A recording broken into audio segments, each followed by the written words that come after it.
Assalamualaikum warahmatullahi wabarakatuh. Alhamdulillah, kembali lagi bersama kita di channel Pangeran Cahaya. Saudara-saudaraku, dipertemukannya kita lagi oleh Allah Subhanahu wa taala dalam keistiqomahan yang ada. Maka hadirin mungkin Allah Subhanahu wa taala, kita tahu dan telah mendengar di dalam Al-Qur'an tentang pengetahuan tentang ilmu ruh. Sesuai dengan Al-Qur'an itu yang dikatakan artinya, wahai Muhammad, ketika mereka bertanya kepadamu tentang ruh, katakanlah ruh itu urusan Tuhanku, dan tidaklah engkau diberikan ilmunya kecuali sedikit, illa qalil. Maka qalil di sini sedikit di sini maksudnya sedikit bagi sedikitnya Allah, menurut Allah. Sedikit menurut Allah, ilmu yang sedikit menurut Allah itu sudah bagaikan seluruh ilmu yang ada di dunia ini. Itu ilmu qalil, ilmu yang sedikit. Makanya hadirin maka Allah Subhanahu wa taala, kemudian kita juga tahu asbabun nuzulnya ayat itu turun ketika Yahudi yang zalim ingin bertanya kepada Nabi, maka tidak diberikan jawabannya. Maka Nabi tetap memberikan ilmu ruh itu kepada sahabat-sahabatnya, turun kepada tabi'in, kepada ulama warasatul anbiya. Maka hadirin maka Allah Subhanahu wa taala, maka pahamilah ketika unsur-unsur yang kita mengkaji dua daripada unsur, kalau kita ambil ilmu yang dua, artinya tubuh kita dengan rohani kita, atau jasmani kita dengan rohani kita. Nah, maka itu perjalanan yang paling singkat, simple. Artinya ada Ahmad, ada Muhammad. Itu thariqah yang paling simple dan tidak berbelit-belit, jasmani rohani, Ahmad wa Muhammad. Maka di dalam bahasa Arab yang sebenarnya di dalam ini kan diambil dari kata bahasa Arab ya, ar-ruh, ruaha. Nah, itu dikatakan banyak tafsirannya. Jadi ruh itu ada mengatakan hembusan Allah, ada mengatakan sifat Allah, ada yang mengatakan nurullah, artinya nurnya Allah yang dihembuskan. Nah, ada yang begitu. Ada juga yang mengatakan nur Ahmad. Macam-macam. Kalau bahasa Indonesia itu nyawa biasanya, atau ruh juga dipanggilkannya. Kalau secara bahasa Inggris spirit. Kalau secara umum ada yang mengatakan energi kehidupan, energi yang memberi kehidupan, atau daya spirit, atau daya kekuatan yang memberi kehidupan. Jadi adalah daya kehidupan yang akan kembali kepada asalnya, yaitu sir, yaitu zat mutlak, yaitu Allah. Maka seluruh unsur jati diri manusia itu biasanya ruhani itu harusnya kembali kepada Allah Subhanahu wa taala. Nah, kembalinya itu ya sekarang. Apa yang kembali? Apa yang kembali itu? Ruh itu harus dikembalikan sekarang. Dikembalikannya kemana? Keluar diri kah? Ke dalam diri kah? Tidak. Dileburkan ruhani itu yang bernama Ahmad itu dileburkan. Dihilangkan mimnya menjadi ahad. Nah, itu dipulangkan ke ahad. Didudukkan di akunya zat. Nah, tapi sebelumnya itu jiwa itu dulu harus masuk ke pintu gerbang Ahmad. Jadi Muhammad Zohir ini, Muhammad Zohir yang Muhammad Muhaddas atau Adam atau ini yang mempunyai jiwa ini yang harus dihantarkan, dileburkan kepada Ahmad, ruhullah. Nah, roh idofi itu.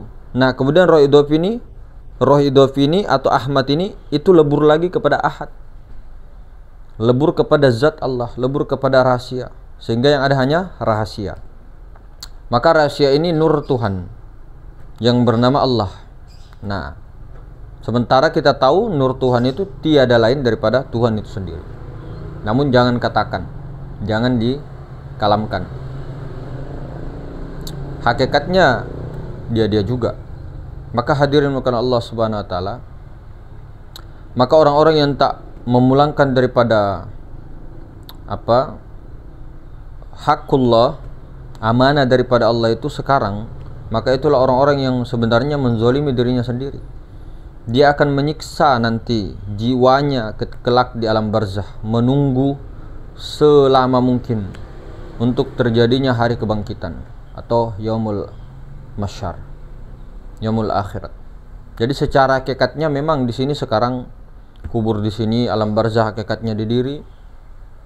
Nah, kemudian alam kubur juga di diri, ya termasuk alam barzah ya, maksudnya itu. Kemudian termasuk daripada yaumul masyar, kemudian surga neraka dan sebagainya, yaumul hisab, yaumul mizan, siratal mustaqim, surga neraka dan sebagainya itu kan ada sekarang. Itu secara hakikat. Namun secara kenyataan tetap ada, cuma jangan menghayal. Jangan menghayal. Dan surga itu dikatakan jannah, taman-taman. Nah, di situ jangan dikiaskan dengan hanya menurut syariat saja, tapi hakikat. Jangan juga tentang syariat karena memang itu benar, ada kenyataannya. Namun kita tidak tahu kenyataannya bagaimana. Maka begitu tadi, kembali lagi, Ahmad itu, ruhullah itu sebenarnya tiada berupah. Zatnya, artinya wujudnya itu tidak berupah. Laisa kamitslihi syai'. Namun ketika Ahmad ini, ruh ini masuk ke dalam ubun-ubun sampai nasab kepada batang tubuh, bentuknya seperti batang tubuh itu. Sama seperti air yang kita tuang ke dalam gelas. Bagaimana bentuknya gelas itu, maka begitu juga bentuknya. Maka ini semua adalah perumpamaan-perumpamaan yang diberikan Allah untuk bisa kita membaca ayat-ayat kauniyah itu. Alam-alam semesta, alam diri. Itu dibaca itu, apa maksudnya? Apa maksudnya ini? Apa maksudnya? Maka hadirin Allah, muliakan Allah Subhanahu wa taala, roh idofi itu adalah Ahmad, zat sifat, roh idofi, wujud idofi. Maka itulah nyawa Muhammad. Nah, nyawa orang-orang mukmin, hakikat Muhammad. Maka kenyataan roh idofi itu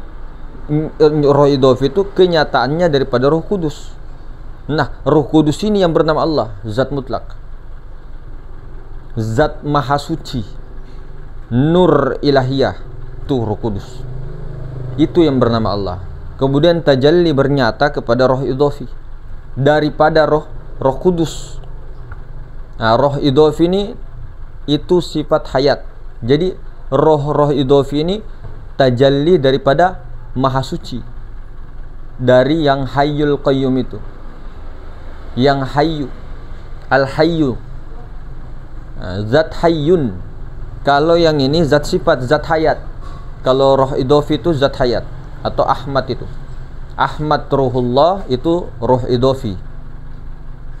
Jadi bukan zat mutlak tapi zat sifat. Artinya zat sifat itu zat yang disifati. Tapi kalau roh suci atau roh kudus itu zat mutlak, zat semata-mata, martabatnya ahadiyah. Nah, maka roh kudus itu tidak ditiupkan, kepada makhluk. Yang ditiupkan itu adalah roh idofi. Itu yang ditiupkan, itu yang dihembuskan. Kata-katanya dihembuskan ya, bukan roh kudus yang dihembuskan. Nah, maka hadirin melakukan Allah Subhanahu wa taala, roh idofi itu adalah Ahmad. Nah, kalau di sifat ma'ani itu adalah hayat, ilmu, qudrah, iradah, sama basar kalam, itu Ahmad, roh idofi. Nah, roh idofi ini mirip persis dengan roh jasmani ini. Mirip sekali. Tidak ada bedanya. Serupa namun tidak sama memang. Tidak sama memang, tapi serupa. Seperti ini. Seperti ini. Bercermin. Seperti kita dengan bayangan kita. Ini jasad kita dengan bayangan itu serupa. Bentuknya sama. Tapi mau dibilang sama, tidak sama. Palsu asli. Jadi wujud asli. Itu yang di dalam. Maka ketika kita membuka mulut kita, dia itu dia membuka juga mulutnya, menunjuk dia, menunjuk juga. Tapi ini kan palsu, ini palsu, ini si rahmat itu yang di dalam itu kan palsu. Yang aslinya adalah yang memandang.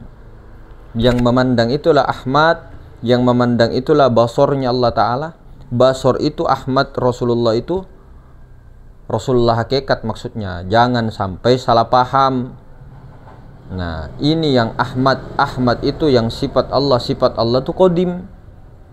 Kecuali sifat baharu yang bernama Nur Muhammad itu, Nur Muhammad Dhahir, itu adalah makhluk. Nah, makhluk itu yang sudah berbentuk nyata, kelihatan dengan mata kasar. Sementara Ahmad tidak ada bentuknya, tapi berupa insan sesuai dengan wadahnya.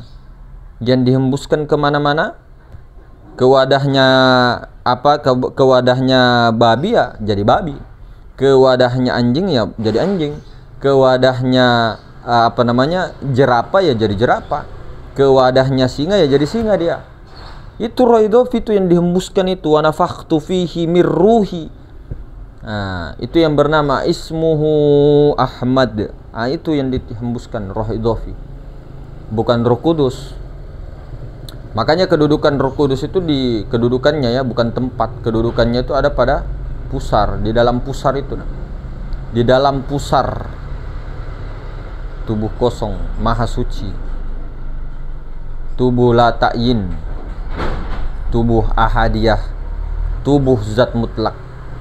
Bukan berarti ada di dalam, kan? Itu kedudukan zat mutlak, zat suci. Nah, kalau kedudukan daripada roh idhofi taulah tuh, yang naik turun. Itu Ahmad. Yang naik turun tuh. Nyawa yang dari ujung rambut sampai ujung kaki. Tuh roh muqayyad namanya. Tapi sebenarnya satu aja dari zat mutlak. Kemudian menjadi roh idhofi. Baru ke roh muqayyad. Banyak macam-macam di tarekat-tarekat lainnya, ada yang 9 ruh, ada yang 7 ruh, ada yang 4 ruh, terserah. Yang penting taulah, yang paling intinya itu sebenarnya itu. Intinya itu adalah jasmani, rohani. Jasmani, rohani. Maksudnya jasmani, rohani itu Muhammad Ahmad. Artinya rohani yang dimaksud ini roh idhofi dengan roh jasmani. Roh idhofi dengan roh jasmani. Roh idhofi itu Ahmad, roh jasmani itu Muhammad. Nah, batinnya Ahmad itu Ruh Kudus, zat mutlak. Selesai. Tubuh, nyawa, rahasia. 3 yang tidak berlainan. Allahu Nur Muhammad. 2 yang tak terpisah, Tuhan dengan hamba. Allah Nur Muhammad, 3 tak berlainan, tubuh, nyawa, rahasia.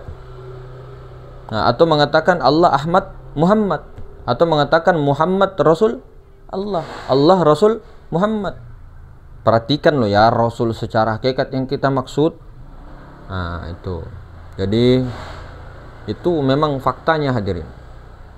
Jadi yang dipandang ketika sholat itu bukanlah kita yang memandang.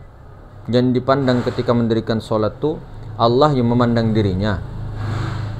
Allah memandang dirinya. Allah rahasia memandang nyawa. Rahasia memandang Ahmad. Ahad memandang Ahmad. Jadi rahasia memandang kepada Ahmad. Ahmad yang mana? Rasulullah. Rasulullah yang mana? Qudrah, iradah, ilmu, hayat, sama, basar, kalam. Nyata tidak pada diri Rasulullah? Nyata. Itu yang dipandang sholat. Bukan ini. Cuma untuk melihat Rasulullah secara bernampak melalui bayangannya.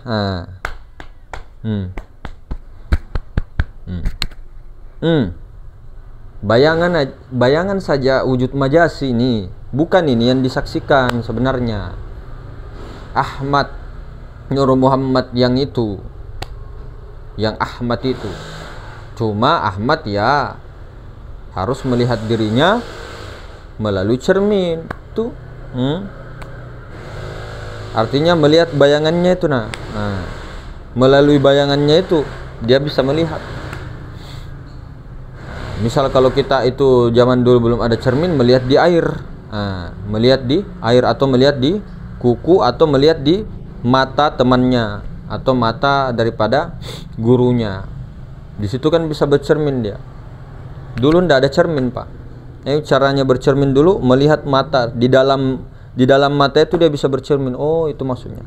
Tapi bukan itu yang disaksikan, bukan ininya. Nah, yang Ahmad.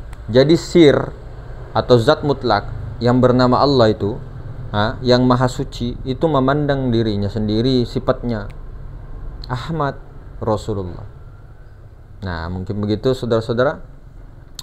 Lebih dan kurangnya pertemuan kita, mudah-mudahan selalu dalam praktek dan terus konsisten.